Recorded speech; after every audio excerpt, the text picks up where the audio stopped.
Bienvenidos a una nueva exploración en Crónicas del siglo pasado. Un gusto estar acá nuevamente.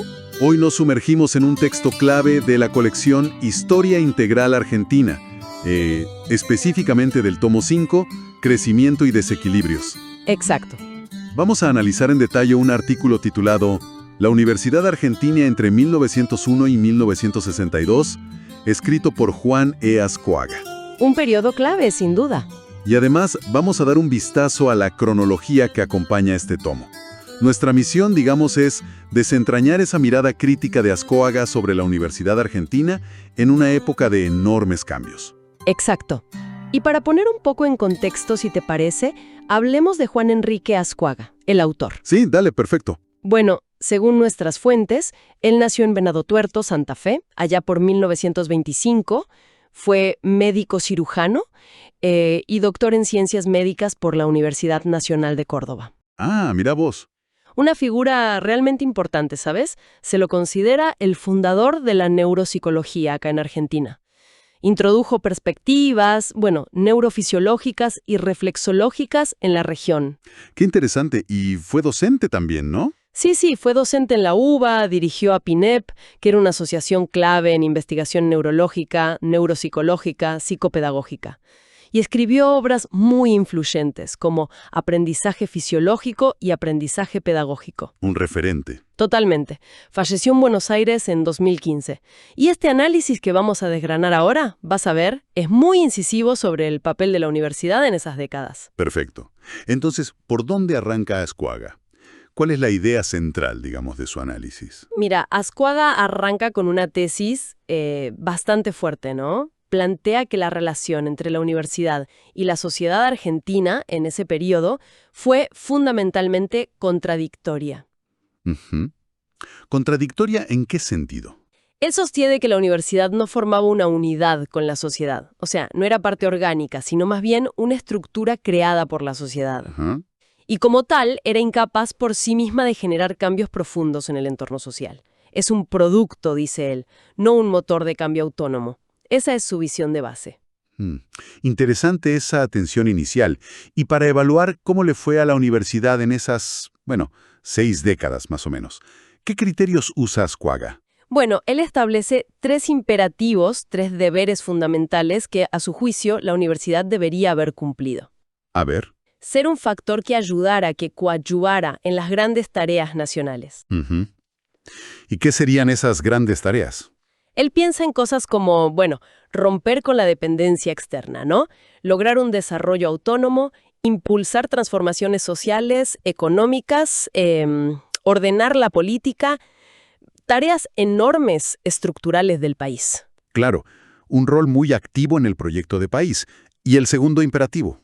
Segundo, la universidad tendría que haberse caracterizado por la originalidad y la fuerza, la pujanza de su labor creativa. O sea, no solo repetir conocimiento importado, sino generarlo con vigor propio, desde acá. Bien. ¿Y el tercero? Seguramente tiene que ver con el acceso. Exactamente. El tercer punto es asegurar la apertura a las aspiraciones de la juventud y la igualdad de oportunidades. Algo esperable, dice Azcóaga, en un país que, al menos en teoría, se pretendía democrático. 3 metas muy ambiciosas, la verdad. Sí, muy altas. Y sobre esa base, él evalúa el desempeño. Ujú. Y para entender ese desempeño frente a esas metas, Azcóaga sitúa a la universidad en su contexto histórico, obviamente. ¿Cómo describe esas décadas? Ujú. Sí, él traza un panorama económico y político muy claro, que es fundamental. Económicamente, marca 3 etapas bien definidas. A ver. Primero, la etapa agroexportadora. Principios de siglo hasta la Segunda Guerra Mundial, más o menos. Muy ligada a Gran Bretaña, la dependencia clásica. Sí. Luego, una segunda etapa de desarrollo industrial liviano. Esto sería desde la Segunda Guerra hasta mediados de los 50. Acá se da el paso a la influencia norteamericana y también, muy importante, las fuertes migraciones internas, del campo a la ciudad. Claro, el cambio demográfico. Exacto. Y finalmente una tercera etapa, ya desde mediados de los 50, que él caracteriza como de deterioro económico, con intentos de desarrollar industria pesada, pero con una mayor subordinación a los mercados externos. Ujú. Un panorama económico complejo. Y políticamente ni hablar. También un periodo muy, muy movido. Tremendamente movido. Azcóaga señala, primero, la hegemonía liberal conservadora, hasta 1916. Después, la etapa de la democracia popular radical, del 16 al 30. El irigoyenismo. Claro. Luego, lo que él llama la coexistencia fascista conservadora, del 30 al 46, la década infame y sus secuelas. Después, el peronismo, del 46 al 55, con la irrupción de las masas, el peso del sindicalismo. Un quiebre importante. Totalmente. Y por último, el periodo que va del 55 al 62, que él describe como de mucha violencia y liquidación democrática. La Libertadora y los años siguientes. Todo este marco, dice Azcóaga, es crucial para entender las presiones, los límites y las posibilidades que tuvo la universidad. Tiene todo el sentido. Y él menciona que, aunque hay diferencias entre universidades, se enfoca principalmente en la Universidad de Buenos Aires, ¿verdad? Sí, lo aclara. Reconoce las diferencias regionales, pero elige a la UBA como protagonista principal. ¿Por qué? Bueno, por su ubicación en el centro del poder político, económico y por la influencia que irradiaba al resto del país. Lógico. Después hace un repaso rápido del surgimiento de las otras universidades. Menciona a Córdoba, claro, la más antigua, fundada en el siglo XVII, pero señala que a principios del XX tenía pocas facultades activas realmente. Ajá. Obviamente, Buenos Aires, fundada en 1821, nacionalizada en 1881. Y destaca que ya a principios de siglo tenía centros de estudiantes y había habido huelgas importantes como la de 1903. Ya había conflictividad. Se movía la uva. Y las que se crearon después en ese periodo. Claro, menciona la Universidad de La Plata, que fue nacionalizada en 1905 gracias al gran impulso de Joaquín B. González. Una universidad pensada con otro modelo, más moderno en su momento. Sí, el proyecto de González. Sí, exacto. Después, la del Litoral, que se nacionalizó entre 1920 y 1922, integrando escuelas que ya existían en Santa Fe, Rosario, Paraná. La de Tucumán, que era provincial desde 1912 y se nacionalizó en 1921 con fuerte apoyo del movimiento reformista. El norte también presente. Sí, más tarde la de Cuyo, creada en 1939, y las más nuevas para el periodo que él analiza, que son las del noreste y del sur, ambas fundadas en 1956, de la Reforma Universitaria de 1918. La menciona como un hito clave, un movimiento genuinamente argentino, dice él, que sacudió todas las estructuras universitarias y replanteó los objetivos de la universidad, no solo acá, sino en toda América Latina. Un antes y un después, la Reforma. Bien, ese es el panorama general. Ahora, vayamos a la evaluación de Azcóaga sobre si la universidad cumplió o no sus objetivos. ¿Cómo le fue, según él? Bueno, acá es donde Azcóaga se pone realmente bastante crítico. Sostiene que, salvo algunas excepciones puntuales, los objetivos que la universidad efectivamente cumplió fueron más bien modestos. Ajá. ¿Cuál sería el principal? El más constante, el más básico, digamos, fue la formación de profesionales, expedir títulos. Pero ojo, le aclara que en periodos de reflujo político o de antagonismo con el gobierno de turno. ¿Cómo cuáles? Bueno, él menciona explícitamente el conservadurismo, las dictaduras militares y también el peronismo, según su análisis. En esos periodos, dicen, la universidad quedó reducida casi exclusivamente a esa función, a formar profesionales y nada más. Entiendo. ¿Y eso qué consecuencias trajo, según Azcóaga? Bueno, según él, llevó a lo que llama el profesionalismo, es decir, una enseñanza que termina adocenando, que no fomenta el espíritu crítico, que genera frustración en estudiantes y docentes y que además privilegiaba las profesiones liberales tradicionales, médicos, abogados. Las carreras clásicas. Exacto. Carreras que, en su visión, tenían poco compromiso real con las necesidades de desarrollo nacional. Es una mirada muy crítica a esa función puramente expendedora de títulos, digamos. Clarísimo. ¿Y qué pasa con el objetivo de crear cultura? ¿Se cumplió mejor? No, para nada. Ese, dice Azcóaga textualmente, fue muy escasamente cumplido. Es muy tajante. ¿Por qué? ¿Qué critica ahí? Describe a las universidades de la época como cosmopolitas y hasta cierto punto aculturales. Es una frase fuerte, ¿eh? Sí, bastante. Sugiere que los universitarios estaban como desarraigados de los problemas, de la cultura propia del país, muy mirando hacia afuera. Menciona solo algunos periodos muy cortos y específicos donde hubo quizás algo más de desarrollo cultural en ciertas universidades. Nombra al Litoral entre el 36 y el 43, La Plata entre el 22 y el 30 y Buenos Aires entre el 58 y el 66, aunque este último ya se escapa un poco del periodo central de su análisis. Pero son excepciones. Entiendo. ¿Y la investigación científica? ¿Cómo la ve? También la critica bastante. Reconoce que sí, que se hizo investigación, sobre todo en momentos de florecimiento universitario. Pero, Pero la califica de anárquica, desigual. Dice que estaba más preocupada por generar prestigio individual para el investigador que por lograr desarrollos colectivos que sirvieran al conjunto. Y de nuevo, la tilda de, francamente, desarraigada de las necesidades nacionales. Vuelve a aparecer ese rasgo cosmopolita, desconectado de lo local que él critica. Mencionaste antes, al pasar, que había objetivos no siempre confesados. Sí, exacto. Ascuaga apunta directamente a la formación de élites. Argumenta que, aunque no se dijera abiertamente, la universidad funcionaba en la práctica como un paso casi obligado para la clase dirigente.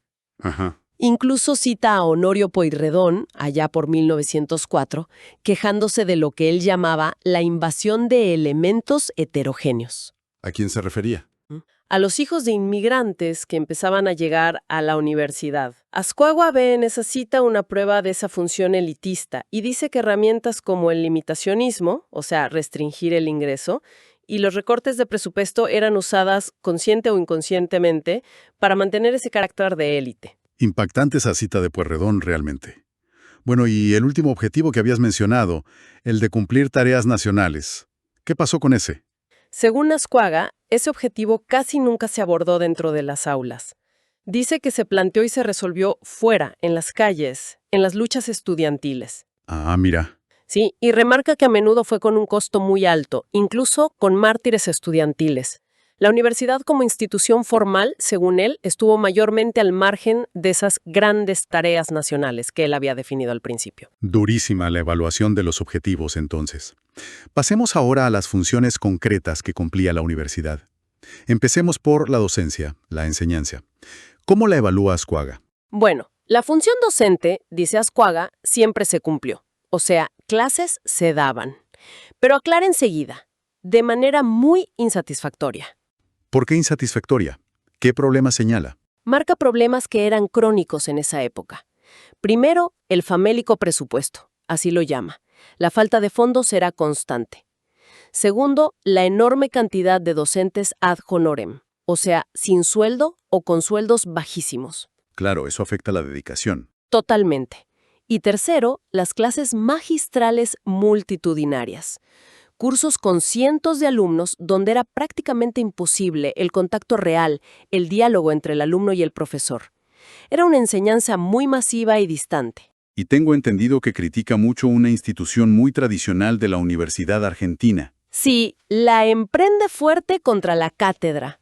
La describe casi como un feudo personal, un castillejo del profesor titular, dice él. Un castillejo. Sí, una imagen potente. Dice que la cátedra era aislacionista, que cada una era un mundo aparte, sin conexión con las otras, que era arbitrario en la selección de contenidos, en las evaluaciones, y sobre todo que era muy resistente a las reformas que impulsaba el movimiento reformista, como la periodicidad de los cargos, que los profesores no fueran vitalicios, o la implementación de la docencia libre. ¿Menciona algún intento de cambio o no? Sí, menciona, por ejemplo, los intentos de Alfredo Palacios con los seminarios en La Plata, que buscaban una enseñanza más activa, más participativa, pero dice que esos intentos naufragaron con la crisis económica y política del 30. Claro. Y también se discutió la departamentalización como alternativa a la cátedra.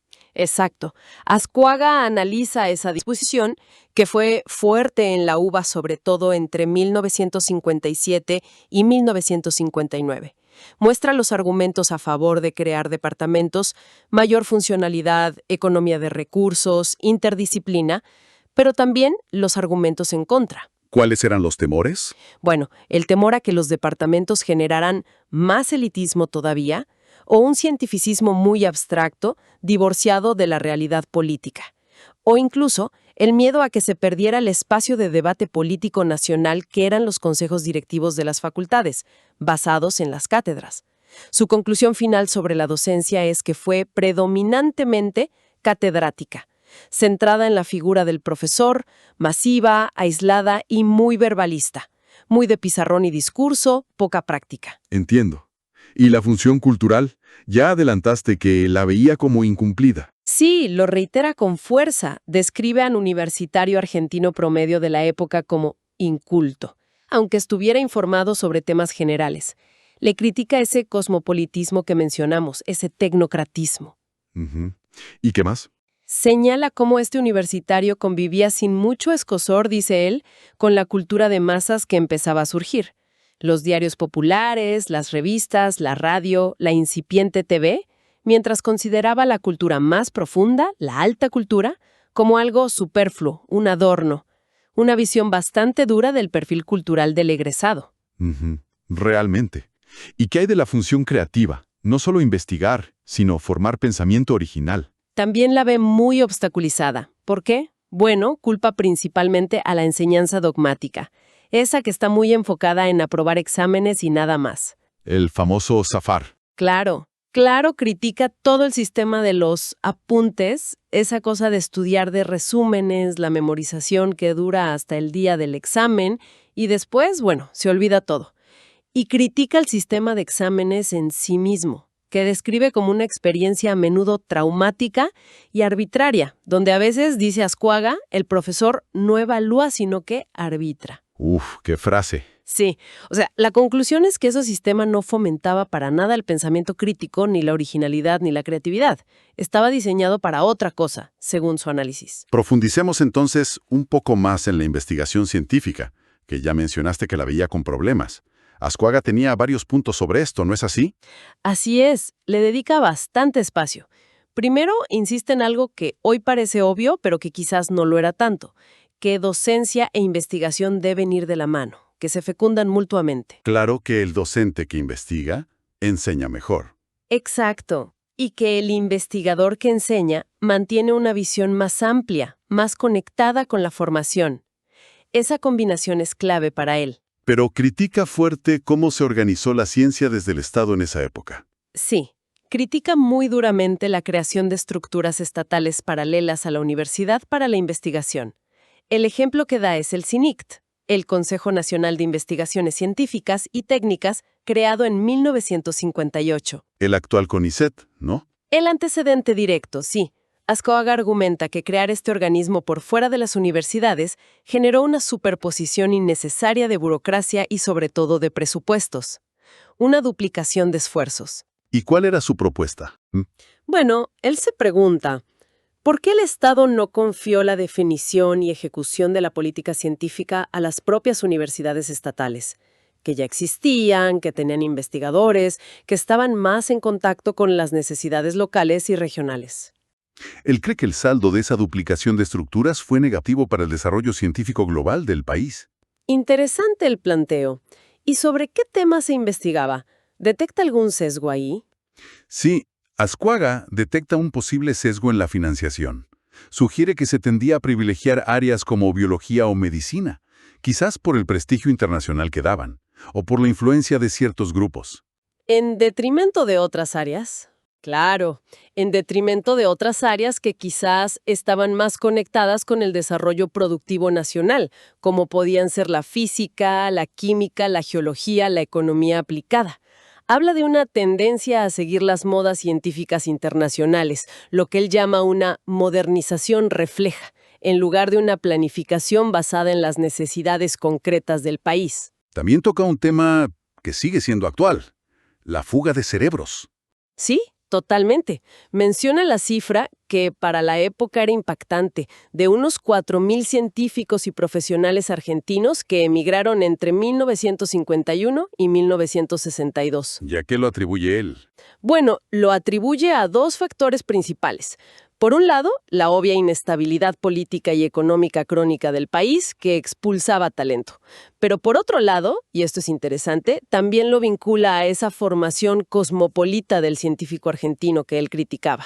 ¿Cómo sería eso? Como que esa formación tan orientada hacia afuera hacía que el científico quizás se sintiera menos arraigado, con menos obligaciones o compromisos hacia el desarrollo de la ciencia en Argentina. Facilitaba la decisión de irse. Entiendo. Y también señala la influencia o subordinación a intereses extranjeros en la investigación. Sí, también menciona eso. Habla de la subordinación de algunos planes de investigación a intereses o financiamientos extranjeros. Cita ejemplos que fueron polémicos en la época, como el famoso Plan Camelot o el debate que hubo sobre los créditos de la CAFADE, la Comisión Nacional de Administración del Fondo de Apoyo al Desarrollo Económico, entre 1958 y 1959, sobre si condicionaban o no la investigación local. Temas complejos. Muy complejos. La conclusión general de Azcóaga sobre la investigación en ese periodo es bastante pesimista. Dice que sirvió más para dar estatus individual a los investigadores que para impulsar un progreso nacional genuino, al menos hasta 1962. Pasemos entonces al último gran eje. El gobierno universitario y las relaciones de la universidad con la sociedad. ¿Qué dice Azcóaga sobre el famoso gobierno tripartito? Esa conquista de la reforma. Bueno, él lo valora muchísimo en principio. Considera al gobierno tripartito, la participación de profesores, estudiantes y graduados en los órganos de decisión, como un auténtico motor del progreso universitario, una herramienta clave surgida de la reforma del 18. Pero, siempre hay un pero con Azcóaga, parece. O directamente vaciado de contenido real. Además, discute incluso la legitimidad o la representatividad de cada claustro. ¿En qué sentido? Bueno, cuestiona cómo se elegían los representantes de los graduados, si realmente representaban al conjunto, y rechaza de plano la idea que a veces surgía de incluir representación gremial no universitaria, por ejemplo, de sindicatos, en el gobierno de la universidad. Consideraba que eso era una distracción de los fines específicos de la institución académica. Entiendo. ¿Y la relación general de la universidad, como institución, con la sociedad argentina de la época? ¿Cómo la califica? La califica directamente como inadecuada a los intereses nacionales. Es muy duro. ¿Por qué inadecuada? Sostiene que en muchas ocasiones la universidad, o al menos sus sectores dirigentes, se encontró alineada con las capas dominantes de la sociedad y enfrentada a los objetivos de desarrollo nacional o a los intereses populares. Da ejemplos de tensiones específicas. Sí, menciona, por ejemplo, la fricción histórica entre los universitarios, a quienes él atribuye cierto aristocratismo cultural heredado, y los militares. Dice que a los militares se les enseñaba a ver a los estudiantes y profesores como revoltosos, como un foco de problemas. Una tensión clásica, pero sí rescata el rol del movimiento estudiantil, ¿no? Sí, totalmente. Destaca que el movimiento estudiantil, justamente por las falencias de la institución, muchas veces tuvo que llenar esos vacíos. Tuvo que salir a luchar por objetivos nacionales o democráticos que la universidad como tal no asumía. Y remarca que pagaron un precio muy alto por eso. Claro. También critica mucho el aislacionismo de la universidad, esa tendencia a encerrarse en sus claustros, en sus debates internos. Dice que ese aislamiento la hacía mucho más vulnerable a los ataques externos, a las intervenciones del poder político. Y la lucha por la autonomía. Es una constante en todo el relato de Azcóaga. La autonomía universitaria, siempre precaria, siempre amenazada por el estrangulamiento económico por parte del Estado. El manejo del presupuesto como herramienta de control. Lo único que valora más positivamente en esta relación con la sociedad son los esfuerzos de extensión universitaria, los intentos de conectar el saber académico con las necesidades del afuera. Azcóaga también da ejemplos concretos, citas, de cómo el poder político veía y trataba a la universidad en distintos momentos, ¿verdad? Para ilustrar esa tensión. Exacto. Cita varias concepciones políticas que él considera directamente represivas hacia la universidad. Por ejemplo, rescata un mensaje del dictador Uriburu justo después del golpe de 1930. ¿Qué decía Uriburu? Advertía que la universidad, si se apartaba de la ciencia serena y se metía en política, se convertiría en un foco de proselitismo subalterno y pasiones violentas. Una amenaza velada, ¿no? Clarísimo. ¿Algún otro ejemplo? Sí, menciona también el decreto de intervención a la Universidad del Litoral dictado por el gobierno de Ramírez en 1943. El decreto acusaba directamente a esa universidad de tener tendencias avanzadas, de hacer proselitismo político y de permitir la infiltración de elementos extraños. Lenguaje típico de la época. Sí, lenguaje de persecución ideológica. Y durante el peronismo también hubo legislación específica que Azcóaga señala. ¿Cómo cuál? Menciona la Ley 13.031 del año 1947. Esta ley prohibía a los profesores y a los alumnos actuar en política invocando su carácter universitario. Es decir, podían actuar como ciudadanos individuales, pero no como parte de la comunidad universitaria organizada. Le quitaba peso político a la institución. Exacto. Le quitaba ese rol de actor político colectivo que la universidad, especialmente a través del movimiento estudiantil, había tenido con fuerza desde la Reforma. Son ejemplos muy claros para Azcóaga de cómo los distintos poderes políticos intentaron controlar, limitar o encauzar a la universidad a lo largo de esas décadas. Un panorama complejo y conflictivo, sin dudas. Bueno, antes de cerrar el análisis de Azcóaga y pasar a las reflexiones finales, vos mencionaste al principio que el tomo 5 de la Historia Integral Argentina incluye otros materiales útiles además de este artículo. Sí, es importante señalarlo por a quien le interese el libro completo. Este tomo, Crecimiento y Desequilibrios, no solo contiene este excelente análisis de Azcóaga sobre la universidad. Al final del volumen incluye una cronología muy detallada.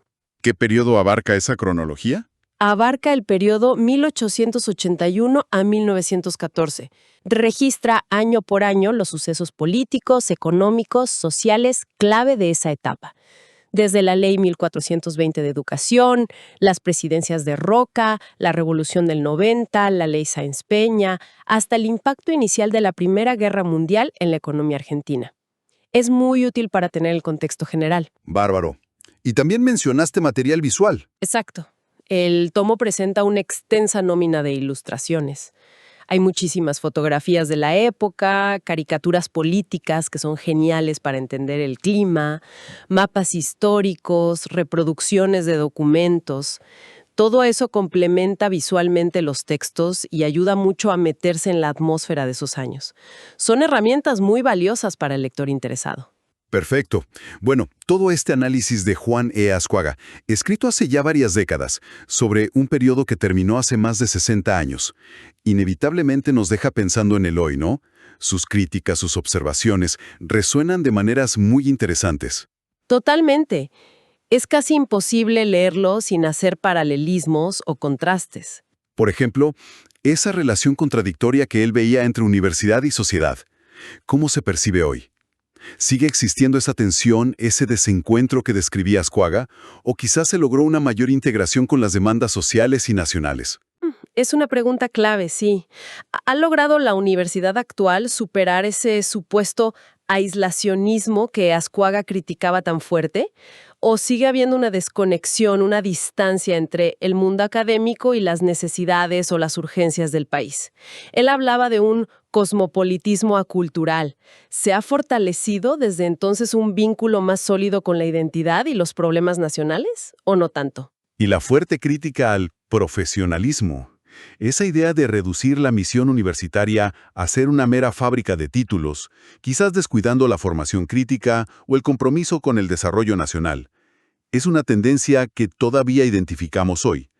¿Cómo se equilibra la formación para el empleo, que es importante, con la formación ciudadana, crítica, comprometida? Ujú. También está todo en quema de la investigación científica. Azcóaga la veía en esa época como anárquica, desigual, muy desconectada, siguiendo modas externas. ¿Cómo se evalúa la investigación hoy en día? ¿Está más alineada con un proyecto de desarrollo del país? ¿O persisten algunos de esos rasgos de dispersión o de seguir agendas internacionales que él señalaba? Y la coordinación de la política científica entre el Estado y las universidades, ese problema que él veía ya en 1958 con la creación del CINICT, ¿sigue siendo un desafío hoy esa articulación? ¿Hay superposición, falta de diálogo, o se mejoró en eso? Ujú. El tema del gobierno universitario también sigue vigente. Ascoga valoraba el tripartito como un motor potencial, pero decía que a menudo era vaciado de contenido. ¿Funciona hoy el gobierno tripartito como un espacio real de debate sobre los fines y las prioridades de la universidad? ¿O enfrenta obstáculos parecidos a los de entonces para una discusión vital de los rumbos institucionales? Ujú. Y no podemos dejar de lado la relación con el poder político. Ascoga describió intervenciones, leyes restrictivas, esa visión de la universidad como nido de revoltosos. ¿Identificamos hoy ecos de esas tensiones históricas? ¿Cómo se maneja actualmente la compleja relación entre la necesaria autonomía universitaria y las presiones o los intereses del poder político de turno? Él mencionó específicamente el famélico presupuesto y las mutilaciones presupuestarias como herramientas históricas de control. La cuestión presupuestaria es un tema recurrente, siempre está en debate. Encontramos paralelismos o diferencias significativas con la situación presupuestaria universitaria actual. ¿Se utilizan hoy argumentos parecidos a los del limitacionismo que él describía para justificar recortes o restricciones en la educación superior? Son todas reflexiones que surgen casi naturalmente al leer un análisis tan agudo, tan crítico como el de Ascoga sobre ese periodo fundacional de la Universidad Argentina moderna. No para tener respuestas fáciles, claro, sino para pensar nuestro propio presente universitario con una perspectiva histórica. Exacto. Quizás la provocación final para quien nos escucha sería preguntarse, ¿cuánto de esa universidad que describió Ascoga, con sus tensiones internas, sus logros que él veía limitados, sus funciones incumplidas, pero también con sus luchas y sus resistencias, cuánto de todo eso sobrevive, quizás transformado, mutado, en la Universidad Argentina de hoy en día? Reflexiones que quedan abiertas, sin duda alguna. Un análisis realmente profundo, el de Juan E. Ascoga, sobre la Universidad Argentina en la primera mitad larga del siglo XX. Sí, un texto que invita a seguir pensando. Esto es todo por ahora, entonces. Un recorrido intenso por estas crónicas del siglo pasado. Nos encontraremos analizando más de estos fascinantes documentos históricos en otra emisión, siempre presentados por el sitio web Mágicas Ruinas, mágicasruinas.ar, un sitio evocativo dedicado a rescatar y dar a conocer estos archivos desde el año 2003. Hasta la próxima.